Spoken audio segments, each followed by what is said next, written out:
ये महापुराण जब किसी पर परमात्मा प्रसन्न होते हैं, पितरों की कृपा होती, माता पिता के आशीर्वाद फलते हैं, सत्कर्म साकार होता है और सौभाग्य चरम पे होता है, तब किसी को भागवत सुनना और कहना मिलती है। इस ग्रंथ में साक्षात परमात्मा उतरे हैं और उन्होंने कहा है, तू जान ले मैं कौन हूँ, तू कौन है। ये ग्रंथ हमारे बीते कल की स्मृतियाँ, आज का शोध और भविष्य की योजनाओं पर प्रकाश डालता है। ये कथा इसलिए कराई जाती है कि पितरों को तृप्ति मिले, हमारा वर्तमान सुधरे और हमारे बच्चों का भविष्य संवरे। 12 स्कंद, 335 अध्याय, 18,000 श्लोक का ये महान विशाल ग्रंथ, जिसका मूल पाठ पंडित अशोक जी महाराज बाराद्वार से पधारे हुए और उनके साथ जितने विप्रगण हैं, पंडित पवन तिवारी जी, पंडित अमन दवे जी, पंडित गौतम शर्मा जी, पंडित दिशु पांडे जी, पंडित हिमांशु शर्मा जी, वो सब संपन्न कर रहे हैं। मैं तो व्यासपीठ से कुछ प्रमुख प्रसंगों की व्याख्या आपकी सेवा में कर रहा हूँ, आप स्वीकार करें।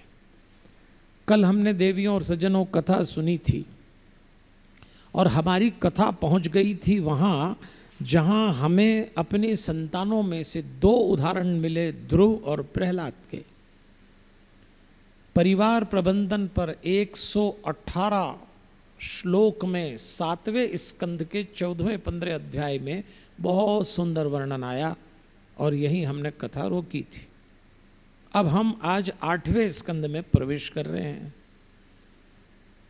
इसके आरंभ में संसार और हमारे रिश्तों की बातचीत आई है। परीक्षित जी ने सुखदेव जी से प्रश्न पूछा कि मुझे आप मनुओं की कथा कहें, तो सुखदेव जी ने कहा कि प्रत्येक कल्प में 6 मनु हुए। स्वायंभू मनु शत्रुपा, दूसरे स्वारोचिष मनु, उत्तम मनु, तामस मनु, रैवत मनु, चाक्षुष मनु। इन मनुओं की कथा बताते बताते सुखदेव जी एक बहुत अच्छी बात बोल रहे हैं। हम जिस संसार में रहते हैं, इसमें संसार से हमारे संबंध कैसे हों। रहते हम संसार में और परेशान भी इसी से होते हैं।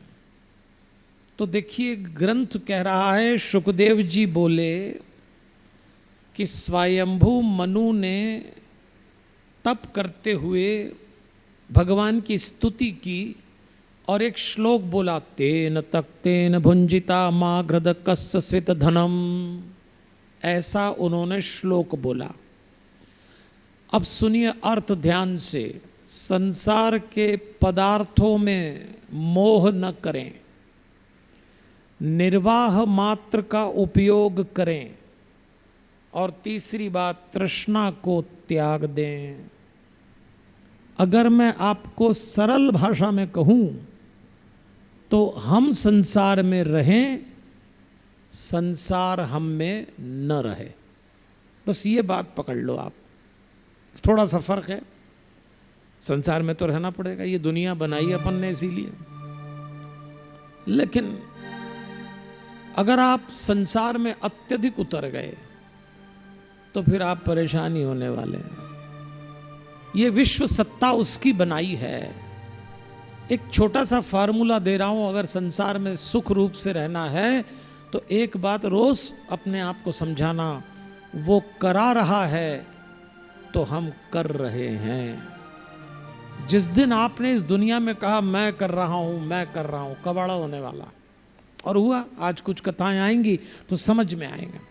इसलिए आपसे मेरा निवेदन है, हम संसार में रहें, संसार हम में न रहे।